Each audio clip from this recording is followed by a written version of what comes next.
Australia's Labour Prime Minister, John Curtin. I'm happy to be back in Australia. I've seen many things and many places. And although every man can be forgiven for loving his own country best, I believe it is an impartial assessment of the facts to say that I have not seen any country or any people better than my own. Welcome to Curtin's Cast, the John Curtin Research Centre's podcast, brought to you by myself, Nick Dyrenfurth, and Redbridge's Cos Samaras. Each week, we bring you the freshest and most challenging conversations from the world of Australian and global politics, culture and ideas. G'day, Curtinistas, and welcome back to Curtin's Cast, the John Curtin Research Centre's podcast of politics, culture and ideas and people. We've got a fabulous guest today on the show. I'm Nick Dyrenfurth, co-host of Curtin's Cast, JCRC head honcho. Welcome to Kung Fu Cos Samaras, doyen, boss of Redbridge, the don of data guru polling. How are you, Cosy? Good, thank you. Wonderful guest today. We're joined today by Dr Kylie Gilbert-Moore. Kylie is a research fellow in security studies at Macquarie University and a regular columnist with Nine Media.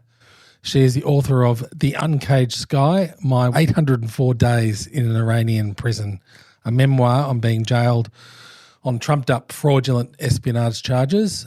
And she has become one of the clearest voices explaining how the Iranian regime works and how ordinary Iranians experience it. At a moment when Iran sits at the centre of a widening regional conflict with global ramifications, those insights matter more than ever. Kylie Gilbert-Moore, welcome to Curtin's Cast. Thanks so much for having me. It's terrific to have you here. Kylie, I think it's not an understatement to suggest that the Middle East is currently experiencing one of its most dangerous moments in decades, dangerous place generally. And Iran is engaged in direct confrontation with Israel and the United States. The conflict has already reshaped Iranian politics at the very top and is roiling geopolitics and global markets. Kylie, I was reading your column yesterday or Sunday in Nine Media, great column, and you described the moment your prison guard began crying over the death of Qasem Soleimani, head of the IRGC, that's the Revolutionary Guards, Quds Force, and it left you stunned. I thought it was a reminder that even inside this brutal system, individuals can be complex, morally complex.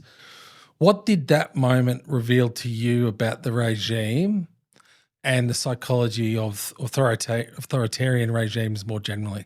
It was a really striking moment, really striking column. Thank you so much. Thank you for reading it. Yeah, look, there were several pinch yourself moments like this following the death of Soleimani. The whole place just went bananas. I mean, I was in an IRGC run maximum security interrogation facility for 23 months of the time that I was kept in Iran. And at that point, COVID was just about to kick off. So the place was pretty empty. They had stopped admitting new prisoners. And there was very few prisoners there and there were a lot of guards there. And so I kind of got friendly with the guards, the female prison guards, practicing my Farsi with them in particular. And I'd been there for so long, I was kind of an old timer. And so they were a bit more open with me and like less kind of trying to scare me and more being friendly. And so all of the women, you know, there was like about 4 of them on rotation every day. They were crying, they were prostrate, you know, they were beating their chests and wailing at this guy's death. And this particular one that I wrote about, who I called Tehran, she was basically almost a friend of mine. She was one of the ones I was closest to, and she actually came into my cell crying when they're not supposed to come into your cell, you know, unless there's a reason. They're giving you your food or rations or whatever, or they're taking you somewhere and they need to pull you out of the cell. She just opened the door of my cell, came in for a hug, and was crying and was telling me about this amazing man, Qasem Soleimani, and how pious he was and how upstanding he was as a citizen and as an Iranian patriot. And, you know, he had defeated terrorism and ISIS. And, you know, she had this whole narrative about him, which was basically the flip side of everything that I had ever known about Soleimani from a Western perspective. You know, this is someone who is responsible for sort of stoking the war in Syria and the IRGC's involvement and Hezbollah's involvement in Syria, turning that whole thing into a quagmire of more than a decade, and, you know, hundreds of thousands killed. And, you know, he's the mastermind of the proxy strategy, where Iran set up all of these terror groups throughout the Middle East, funneled weapons and money to them all, and trained them to attack Israel and other adversaries. So, you know, he's a nasty guy and a notorious character, for anyone familiar with the Middle East. And here he was being lamented and mourned as some kind of pure soul. It was really interesting because it revealed a lot about the way that the IRGC thinks, and the way that the regime supporters in Iran think. And for me, it showed their humanity. I mean, she might have her facts wrong, and there's a lot of brainwashing that happens. I mean, I got to know many of them, my interrogators, many of the male IRGC as well, and they're brainwashed. I mean, it's the very, very narrow amount of information that's sort of ring-fenced by the organization that they're in, that they're privy to, means that their view of the world is very skewed. But they mean well, some of them. They're not bad people, all of them. Some of them are truly evil people, but others are just, you know, decent people trying to do their best, especially people like Khamenei, who are at the very, very bottom and are very poor, and see working for the IRGC as a way to advance their station in life and maybe earn some money independently, especially as a woman. You know, I saw her humanity. She actually was grieving this man, thinking that he was this incredible person.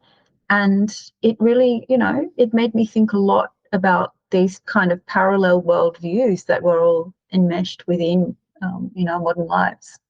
It's fascinating.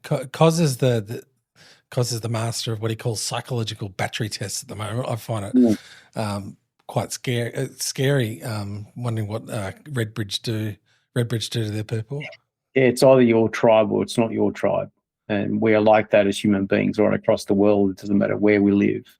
You could argue that us as Westerners have a particular fixed view as well, right, in terms of how we interpret other parts of the world and some of their cultural habits and their responses to, like, even the depth of an individual like him. So it doesn't surprise me Kylie, when you say that is definitely, and we see that across history, across nation states, this sort of behaviour is definitely prevalent, particularly in authoritarian regimes. It's far more pronounced. It is a way of also people coping and living with that environment. What's running through your head there, Kylie?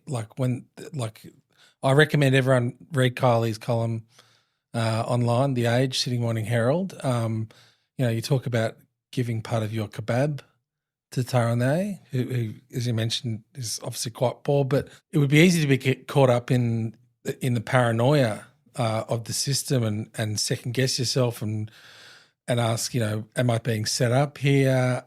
Is she being genuine? What's actually running through your head at this time, apart from shock at this man, you know, being lionized as a martyr? So I was very cautious when Soleimani was assassinated because there was a rage in the IRGC facility. I was held by the IRGC's intelligence organization, so it's a very secretive organization, very, very powerful within the Iranian system. Basically, it exists outside the law and can do whatever it wants. I mean, I was in a legal black site. I was in a place where the Iranian law didn't even apply. And I did not reveal that I knew who he was. I pretended that I'd never heard of Haj Qasim, which is how they referred to him. And I said, "Oh, who's this man? He sounds wonderful. Tell me about him. You know, what happened to him? How did he die?" And I just feigned complete ignorance, and I wanted to hear their narrative and their view without revealing that I might already know who he was and have a very, very different view that might be sympathetic to those who killed him, because I could tell that the rage at the United States that they would assassinate this guy was just visceral. And it wasn't coming from women like Taraneh. It was coming from the interrogators and the men who ran the prison facility, the head of the prison facility, also judiciary officials within the prison. Within 24 hours, there was sort of like floor to ceiling size posters of Soleimani's face plastered around the prison. And, you know, in Iran, in all official buildings, you have the picture of the two supreme leaders on the wall, you know, the founder of the Islamic Republic, Khomeini, and then the current supreme leader up until a week ago, Ali Khamenei. And they would be looking down at you from the wall, even in the interrogation rooms when they were interrogating you. Now suddenly a third appeared, and that was Qasem Soleimani. So he was sort of elevated to this third personality status within this totalitarian regime. And, you know, there was a massive funeral for him. I think more than a dozen people died at his funeral because there was such a stampede of people rushing toward the casket or something. And there was funerals for those people who died at his funeral, you know, and it became this kind of weird cycle. It really was this intense explosion of emotion within Iran, particularly in those pro-regime circles. And they were vowing revenge. I mean, it was also a dangerous moment for that reason. To be a Westerner in one of their facilities when they're vowing revenge against the West for killing their guy Soleimani, you know, I really wanted to have the target be as small as possible on my back. Because they don't really differentiate. They see an Australian, they think, well, that's the same as an American or a Brit or an Israeli or whatever. They think you're all the same. So I was very cognizant of downplaying any knowledge I had of who he was and trying to just sit back and listen and sympathize and agree with them. Oh, that's horrible they killed this guy. He sounds really amazing, rather than actually, you know, reveal what I knew. To work in those black sites, I assume those individuals, even the guards, would be, you know, most of these sort of regimes, and we could see that in North Korea as well, will have a high social status associated with that occupation. Would that be correct? Will these individuals that are working in these sites will belong to a particular cadre within the Iranian community? Yeah, you're right. Basically, you only get in to work at such a place by invitation. These Right. jobs aren't advertised, and it's all kept within the family. It's all who you know, pro-regime families, and there's a status hierarchy within the pro-regime elements.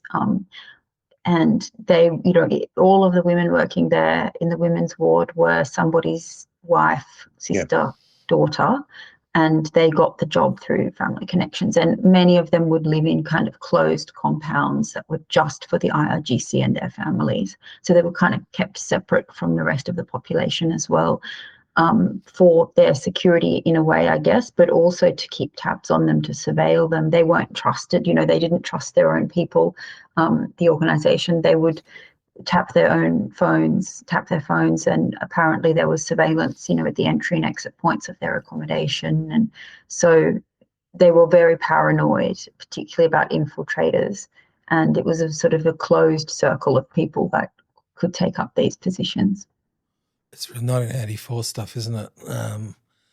That's set in the Middle East, which leads us on nicely to Kylie. What is going on inside Iran today? Chaos, obviously. We know at the start of the war, for listeners who've been living under a rock, Supreme Leader Ali Khamenei was killed in an Israeli strike, triggering an unprecedented leadership crisis. The regime has now elevated his son, Mojtaba Khamenei, as the new supreme leader, making it the first sort of quasi-dynastic succession since the 1979 revolution. Kylie, how extraordinary is this moment in Iranian politics? A wartime leadership transition, effectively the first hereditary style succession in the Islamic Republic. What does Mojtaba's ascension, what does it tell us about the balance of power within the regime, particularly the IRGC, which is obviously critical to keeping the regime in place and fighting this war as well? You're right. I think it really does point to the power of the IRGC, particularly during this time of war. Mojtaba is considered to be very close to the IRGC. He served in an IRGC battalion briefly during the Iran-Iraq War in the 80s. and he forged sort of links to various elites or people who would go on to become elites within the IRGC during that period. He's not really well known by the Iranian public, but even the pro-regime people. He's never held public office. His voice has barely ever been heard. I mean, I think there's a couple of recordings of him speaking, giving sort of a seminary class in a religious institution, but other than that, no one's even heard his voice. So he's a very secretive person until now, remained in the shadows, sort of controlled access to his father via his father's official office, and is seen to be also extremely corrupt. And we know the IRGC is very corrupt. I mean, they have been making billions off the sanctions. They control the oil and gas industry essentially in Iran now, and they control many other industries in the country as well. They have monopolies on various sectors. And Mujtaba Khamenei himself is a billionaire, and his financial assets were revealed in a massive investigation only a few months ago by Bloomberg, which showed that he owned luxury real estate in London and other European capitals, and companies based in Europe, based in the Gulf, essentially owned by him, and that he'd had this massive offshore network of financial interests. So, this is an extraordinarily corrupt person, somebody that people aren't actually sure who he is, and who's very closely aligned with the IRGC. And in this time of war, it's the IRGC that are calling the shots and essentially running the country. And they maneuvered their guy into power, irrespective of the fact that both his father and the founder of the public, that they were explicitly against dynastical rule, right? Even though his father, Khamenei, seemed to be positioning his son, and his son was one of several contenders to be the next supreme leader, that was always the sticking point, that even factions within the regime itself opposed Mujtaba because of that dynastical aspect. And he's not qualified. I mean, you have to be, according to the Iranian constitution, a high-ranking cleric to be supreme leader, and he's not a high-ranking cleric. He's a very mid-level, mid-tier cleric who doesn't have any followers. And in Shia Islam, amassing followers as an Ayatollah is an indication of your influence. He doesn't, till now, didn't have any following at all, so as a cleric. So he doesn't even fit that bill. So I think he's a divisive choice, but he's perhaps the only obvious choice in this time of war, given his alliance with the IRGC and the fact that, frankly, many of the other potential candidates have either been killed or died in recent years. He's kind of the last man standing as well. Is that a sign that it won't be obviously immediate, but in the years to come, we could potentially see deeper divisions emerging within the Iranian leadership? We're already seeing them. I mean, Masoud Pezeshkian, the president, just a few days ago came out and apologized to the Gulf states for striking them. And then within hours, the IRGC launched more missiles at the Gulf states. So it shows you who's really in charge there. The political leadership in Iran, Pezeshkian's been kind of a lame duck from the very beginning because he wasn't the choice of the supreme leader to become president. But, he doesn't even have power over that. So there's definitely divisions within the regime, but they're holding it together because of the war. I imagine there'll be a rally behind Mujtaba effect within those circles, simply because it's existential for them now. They're fighting for their survival, so they're going to join together. If they somehow cling on and survive and he remains supreme leader and isn't assassinated or something, maybe there will be these divisions emerging eventually, especially because you've got the clerical elite and you've got the military and IRGC elite. And it seems as though the balance of power is shifting in the direction of those armed factions rather than the clerics who had traditionally sort of held sway over Iran under the Islamic Republic. So we might see those sort of dynamics exacerbate if peace comes and if they remain in power. I mean, that's all a big if at this current time. But if they remain in power, 100% of the credit will go to the IRGC. So that would clearly strengthen their hand. Within the IRGC, it's the critical player here on the ground. Are there divisions within the IRGC which could potentially open up, to use that phrase, some kind of regime change, which I guess I'm pessimist generally, would seem to be unlikely at this particular juncture? It's really hard to know what's going on inside the IRGC, especially right now. It's reported that Ali Larijani, who was a former commander in the IRGC and former Speaker of Parliament in Iran, who was appointed by Khamenei to manage the war situation and is also responsible for ordering the massacre of the potentially 30,000 people back in January in the streets.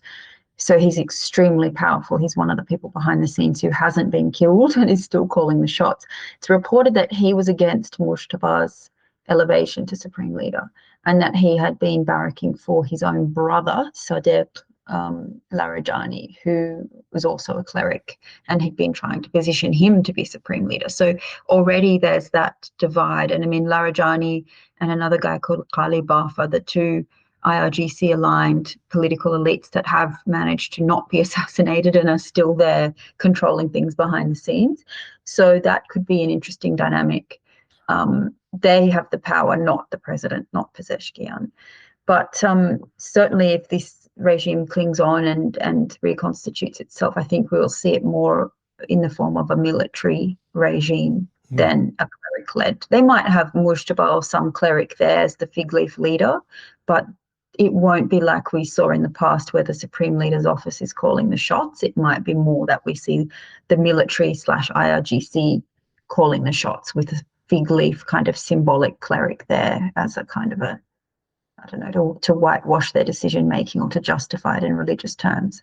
That's what I would expect. Would that have an impact on the way Iran has been, I would say, governed on the streets when it comes to their religious aspect of it all, in terms of the strictness associated with some of the clerics? Look, it's possible. They basically gave up on hijab enforcement. Not completely gave up, but, following the 2022 protests, the One Life Freedom Movement, so many women, a critical mass of women just took off their hijabs and were walking around without hijab, that in some of the big cities, largely, they did not bother trying to enforce. There were symbolic arrests and there were various pronouncements on state media, and it was still the law that you had to wear hijab, but they did become more lax because there was just this critical mass and they didn't have the manpower to enforce it. So we might see some shifts there, but it's also very possible that this war has further radicalized the IRGC elites and that they will crack down even further on the population. I think it's inevitable they will crack down on the population if they stay in power, because they're paranoid now about informers and about people celebrating the death of Khamenei in the streets and celebrating the bombing of their own country, traitors in their midst. And they've just killed 30,000 people in the streets. You don't know what they're capable of. But when it comes to those morality issues, it's possible they will, I don't think they will leave the Islamic character of the regime behind. But I doubt in a post-war time that this will be their focus. I think they'll have a security focus rather than a morality focus. Interesting. What's the view from ordinary Iranians on the ground, Kylie? Obviously, that's difficult to gauge in an accurate sense because there's an internet blackout. Again, there was an internet blackout imposed during those mass protests, which, as you suggest, may have possibly led to the deaths of 30,000 Iranians. The regime has been experiencing years of protests, so this is not isolated. You mentioned the protests after the killing of Mahsa Amini. How do ordinary Iranians see this war? How does that differ across Iran? Obviously the regime draws different support from the middle class Iranians versus people out in the countryside and rural Iran. It's very, very hard to know right now what's going on the ground. There's been some interesting reporting, particularly out of the United States, from journalists who are in touch with people, and I've heard some of it. And it's similar to the 12-day war with Israel that happened last year, where in the first days of the war, a lot of people were celebrating, particularly the assassination of Khamenei and lots of other elites of the regime. Some people were celebrating bombs being dropped. I mean, particularly on certain facilities that were notorious, interrogation facilities or IRGC headquarters where it was known somebody would disappear into there and never come out again kind of thing, people would obviously be celebrating that. And I've seen some of the clips and social media posts coming out of Iran of, people in the streets sort of covertly pointing at a certain site and saying, my brother was in there 2 years ago and, now we're dancing and handing out sweets in the streets because it's being flattened. But I think now the reality of war is set in and people are also terrified. There's these insane looking videos of, oil storage facilities on the outskirts of Tehran being blown up and massive fireballs going up into the sky and acid rain falling on Tehran as a result of that. And, a lot of ordinary people have either lost their lives or had their, assets or, homes, apartment buildings, whatever, damaged or even destroyed and don't feel safe, don't know where to go. The government hasn't built any bomb shelters. There's no instructions from the government as to where is safe. I think that fear and that panic is setting in a bit from what I've seen on social media. I've been trying to contact some of my friends in Iran and I've heard a couple of sentences of news from a few of them, but many of them have just gone silent because, of course, the internet blackout is still largely intact, which is also shocking. I mean, this is a time of war. People need communication to, just tell each other we're safe and are you okay? Are you still alive? To family members, check in with family members. And that's been, denied them because of this internet blackout. So, it's really, really hard to know what exactly is going on. But I think that the public opinion is shifting a bit now from being celebratory to being a bit scared about what's going to happen next. Yeah, the internet blackout. I mean, internet goes down in Australia. We've got emergency systems which just shut down. So it's kind of hard to comprehend. Like, we are so linked in to the web. Like, how is society actually functioning? Well, it's a wake-up call too for Australia. I mean, if heaven forbid we ever had a situation of war or invasion or something like that, we shouldn't be just singly relied on the internet.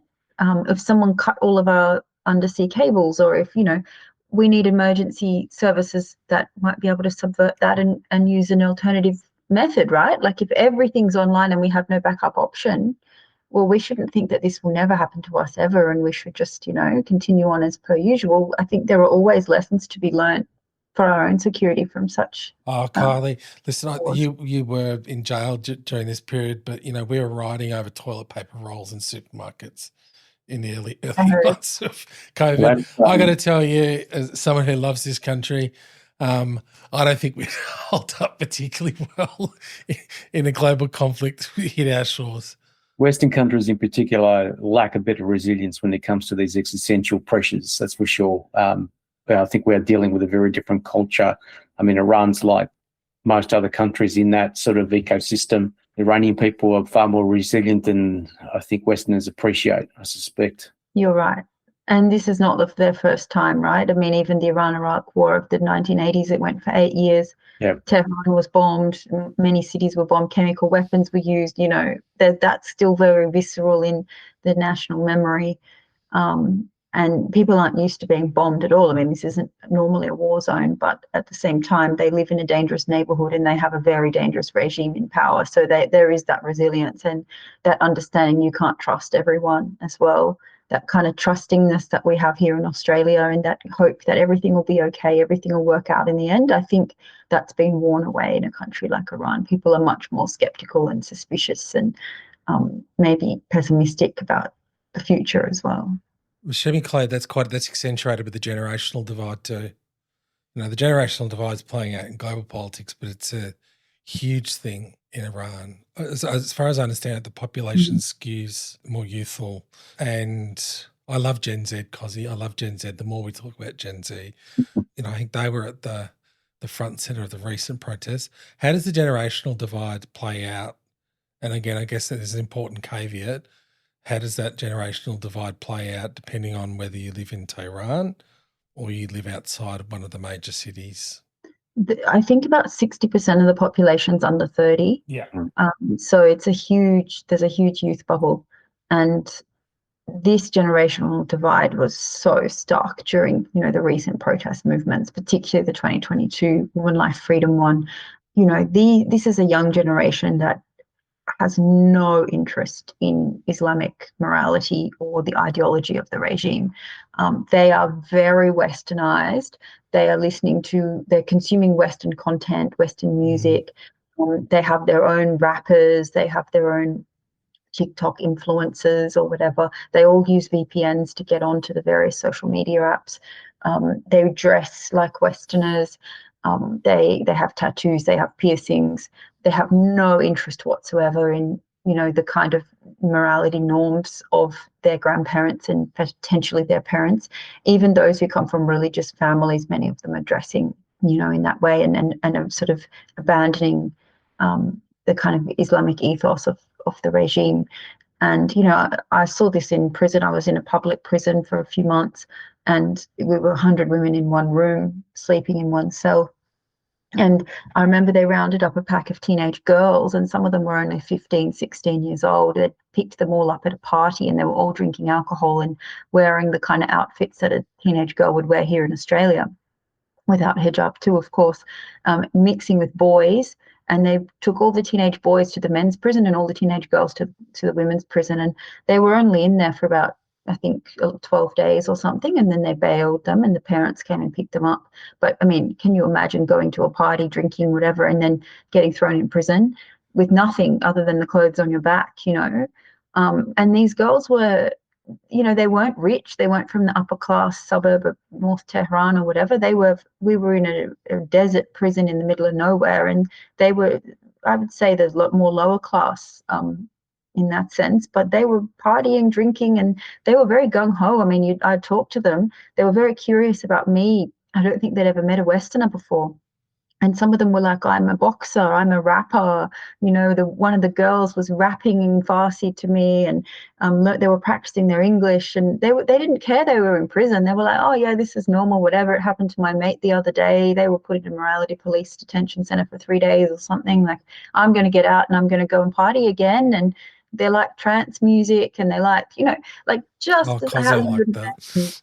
Yeah, but they were unfazed. They were like, I'll get out of here, and I'll keep going.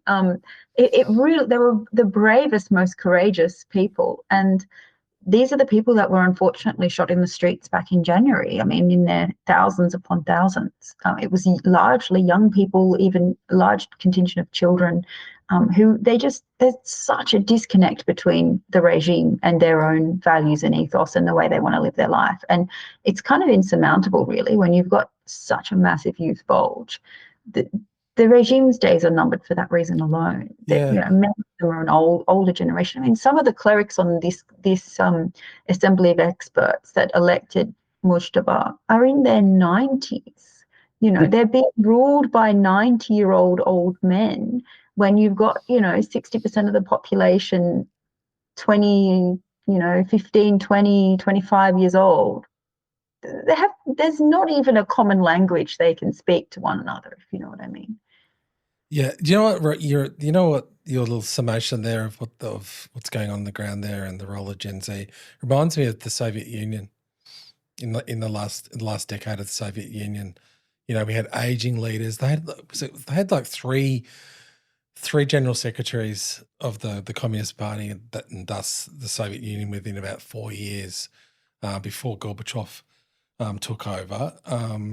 And Soviet Union was a classic example of, the regime looked permanent almost right up until the moment it collapsed. Bearing in mind, obviously, really important differences between the Soviet Union and the Iranian regime, but could the regime face that kind of unraveling? And is there like a Boris Yeltsin figure we could see like standing on a tank in the equivalent of Moscow, signaling that a divide within the political elite, which channels quite clearly that quite clear generational and popular anger and resentment at the regime? Look, I think the Soviet Union collapse is an interesting and quite applicable analogy. If this war hadn't have started, you could say that October 7 for the Iranian regime and the sort of domino effect that unleashed on the region and on Iran could be almost the sort of Afghanistan war moment for the Soviet Union, in that it sort of triggered this process of slow collapse that if this war hadn't have happened, if Trump hadn't have invaded right now, I think we would have seen the collapse of the regime within the decade. Particularly, look what they've done in January. This massacre. The Iranian people are still counting their dead. There are human rights organizations that are still verifying and counting every single name of every single person. Bodies have still not been returned to family. Yeah, particularly women. Women, bodies. Yeah. Children, young people. This is a sort of a national scar that will remain for generations, this massacre. And so I don't know how any regime can come back from that, really. And I think the writing was on the wall for this regime for a number of reasons. But this war now it's just upended everything. Nobody knows what's going to happen next, and if that process of collapse will intensify, or whether it will enable the regime to close ranks and somehow survive and then reconstitute itself in a more military form, say, and hang on for longer. Actually, there are often these unintended consequences where, if you had have just let it take its course or assisted from the outside without declaring an active war, maybe, things could have happened more organically. But yeah, I think there is an analogy there. Now, there are plenty of individuals who do have the public gravitas and have kind of earned their stripes inside Iran, whom you could imagine would play a very influential role if the regime did collapse. But right now they're all in prison, or they're in exile outside the country. But I think the moment you go into exile, you're not plugged in on the ground in the same way. The ones that are in prison, they have those credentials. They've really suffered for the cause, and they have, very, very prominent stature within the populace. Some of them are very young. Tumash Salehi is a rapper. He's been in and out of prison since 2022. He's been given the death sentence and then had that retracted. So he's released a number of extremely brave tracks appealing to that Gen Z generation and Gen Alpha, attacking the regime in a very obvious way, a very direct way, just coming straight out and saying, you guys are thieves, you're stealing the wealth of the country, you're corrupt, you're immoral, you don't represent Iranians, you're a foreign force invading our country, and saying really striking and courageous things inside Iran. And he's been arrested and charged and convicted and imprisoned and tortured violently in prison for saying these things, but he's come straight out and kept going and written more rap songs. And people like that have a lot of currency, particularly amongst that younger generation. And I think we've seen a rapper just become the president of Nepal, haven't we? And you've got Zelensky, a comedian, become the president of Ukraine. So why couldn't Tumash Salehi take over in Iran? It sounds like a crazy idea, but people like that. Narges Mohammadi, the Nobel Peace Prize winner, is in prison right now. There's, Nasrin Sotoudeh, another very prominent human rights lawyer. There are a lot of people inside the country who have really suffered and done a lot for the cause and have not run away and have stayed the course and have gone to prison. And you can imagine that some of them, could assist in a political transition should the regime fall. The regimes generally, you go throughout history, in the modern era, they usually are one or two generations in terms of their tenure. So you have, this is very, Kylie, you'll probably recognize some of these things, which is, you're seeing the young people of Iran clearly push back on the regime. Very similar, I would say, trends that we saw in the 1970s during the revolution, right? Where young people, again, at that time were pushing for change, and obviously it was a religious one. But again, we're seeing this life cycle repeat itself. And you can see that across a whole range of other countries where you've had regimes come in. It's usually the generation that's brought in that change, dominates, builds oligarchies, becomes too powerful, too omnipresent, brutalizes his population, and the next generation comes along and starts destabilizing. Yeah, and that's such a good point. And, is this a revolution or a counter-revolution? Yeah. I mean, some people would say it's a counter-revolution, pushing back on everything that was achieved in the initial revolution and trying to revert it back to almost what it was before.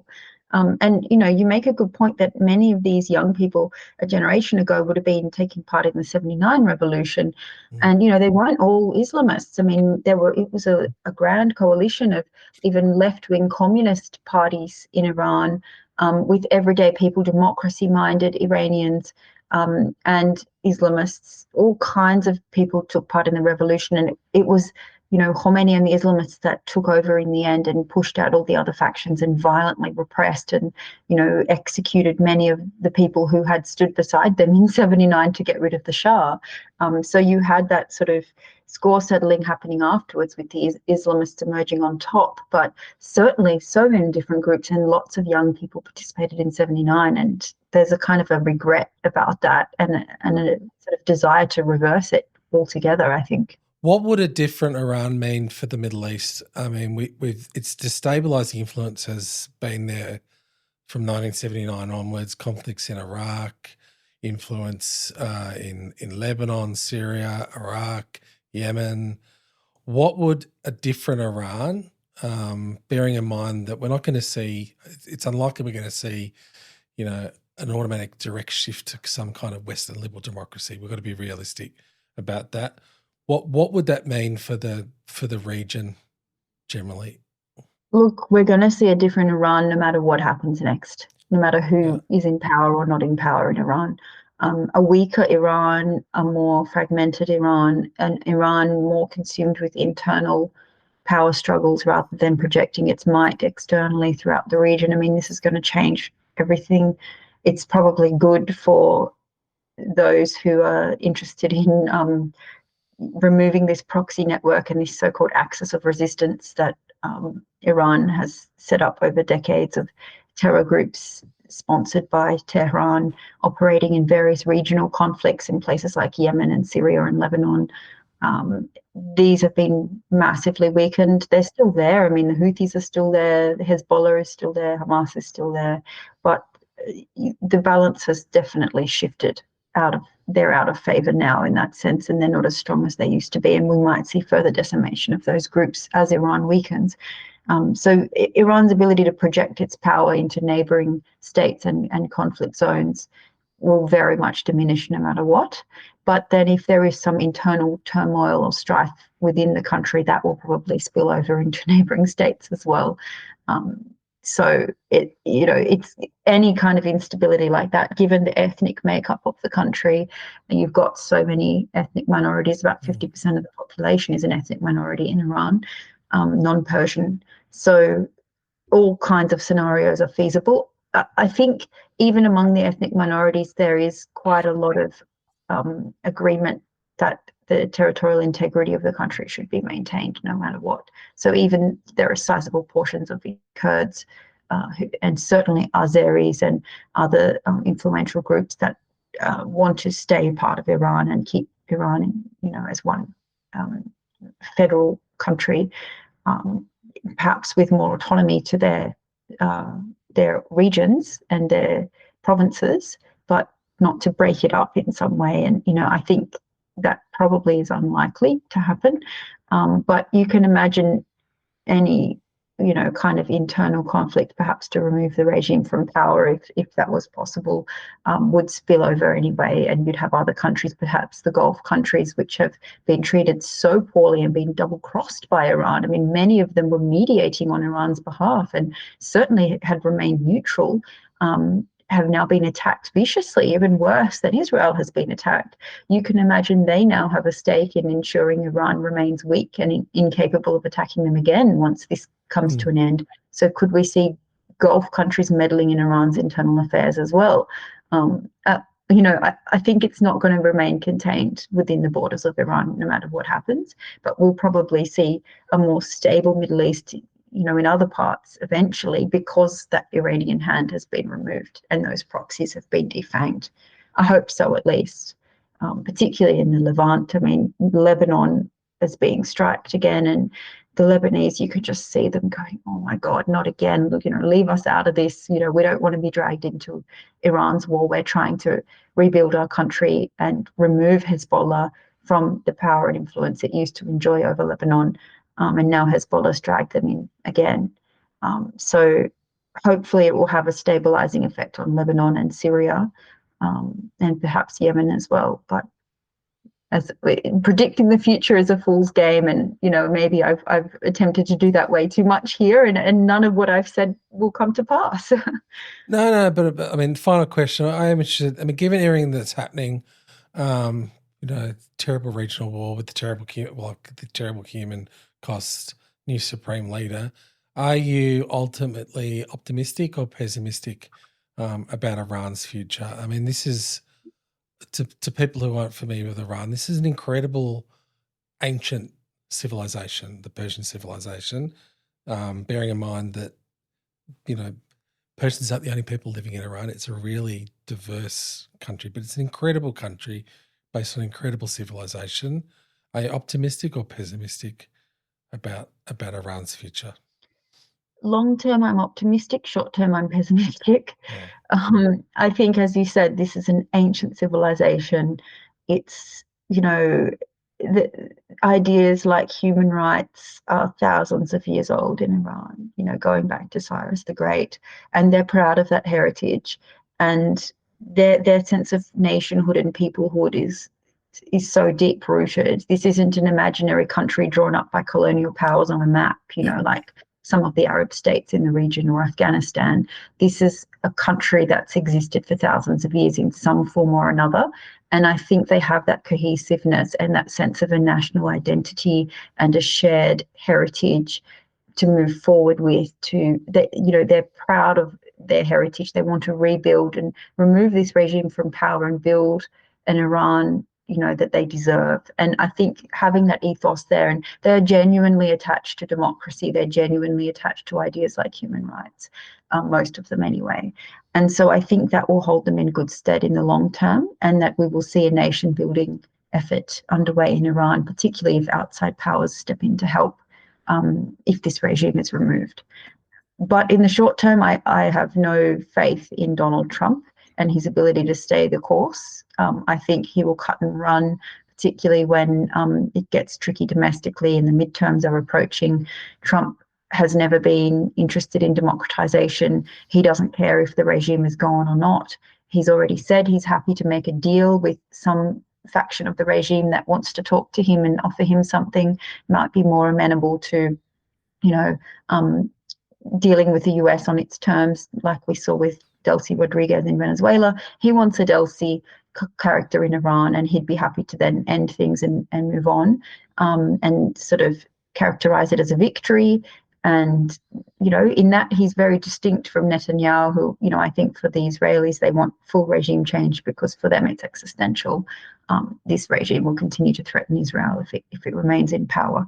But Trump, I fully expect, will cut and run and leave God knows what mess behind him.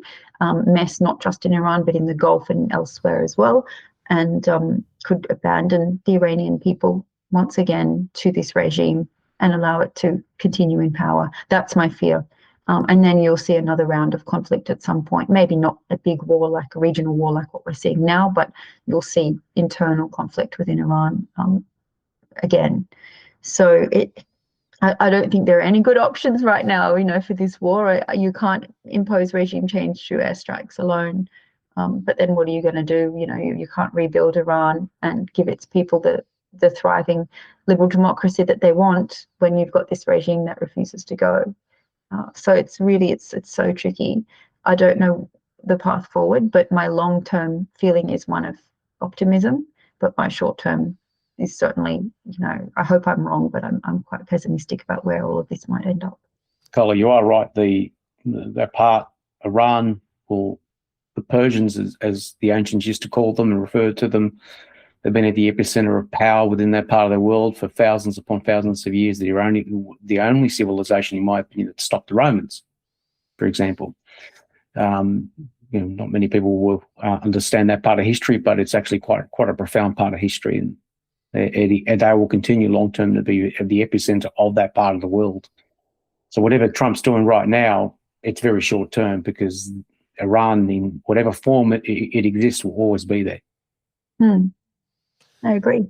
Yes. Fascinating part of the world, Cozzy. We could talk, we could have several podcasts talking about that. It fundamentally reshaped. Talk about the Parthians if you want. Fundamentally reshaped Judaism as well, and rabbinical Judaism. But that's a conversation for another podcast. Probably not Curtin's cast, delving into theology and religion. Kylie, I hope you're wrong, and that short term we can see the Iranian people break free of this awful regime. But thank you for coming on Curtin's cast this morning and sharing your experience and wisdom. Kung Fu Cos, thank you as well. You go away, limber up. Next episode, we're deep diving into far more mundane and less exciting Victorian state politics. And to Curtinistas, thank you for tuning in. Don't forget, you can check us out on Apple, Spotify, and YouTube. Don't forget to refer a mate. But for now, it's ciao and arrivederci.